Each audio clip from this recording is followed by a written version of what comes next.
भोसरी विधानसभेच्या जागेवरून मव यामध्ये नाराजी नाट्य रंगलेलं आहे। अजित गव्हाणे भोसरी विधानसभेसाठी इच्छुक आहेत।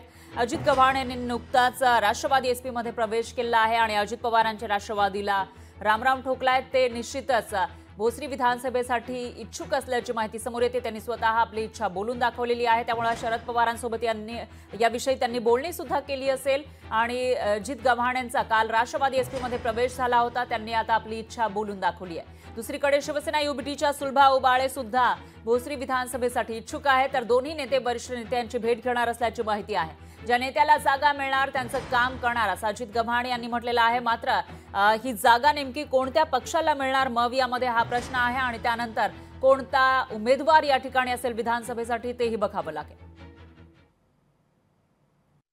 महाविकास आघाडीच्या बैठका जागा वाटपाच्या सुरू आहेत। अजून कुठलाही निर्णय झालेला नाही। जरी महाविकास आघाडी असली तरी आमचा स्वतःचा स्वतंत्र पक्ष आहे, त्याचे पक्षप्रमुख आहेत, आमचे नेते आहेत। त्यांचा जो निर्णय असेल तो आम्ही निश्चितपणे मान्य करणार आणि आम्हाला खात्री आहे की नेते कधीच कार्यकर्त्यांवरती अन्याय होऊ देणार नाहीत आणि हा मतदारसंघ जो आहे पारंपरिक तो आमच्याकडेच राहील। उद्या तुतेरेचं काम करण्याची वेळ आली तर तुमची नेमकी काय भूमिका असेल?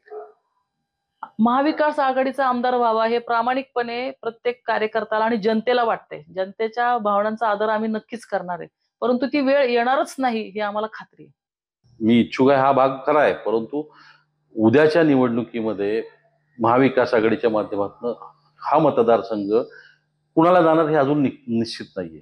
आम्ही सगळ्यांनी मिळून ठरवलं की आपल्याला या विधानसभेच्या निमित्तानं या भोसरी विधानसभेमध्ये परिवर्तन करायचं आणि म्हणून आम्ही ही भूमिका घेतलेली आहे। उद्या कुठल्याही उमेदवाराला तिकीट मिळालं आम्ही त्याच्या पाठीशी, महाविकास आघाडीचा कुठलाही उमेदवार असो त्याच्या पाठीशी आम्ही खंबीरपणे उभे राहणार आणि आमचं हेतूच आहे की भोसरी विधानसभेमध्ये यावेळेस महाविकास आघाडीचा उमेदवार निवडून आला। तो का आणायचा तर या भोसरीमध्ये जो काही बकालपणा आलेला आहे, हा जो काही भ्रष्टाचार या भोसरी विधानसभेमध्ये या आमदारांच्या माध्यमातून झालाय तो थांबवण्यासाठी आमची भूमिका आहे।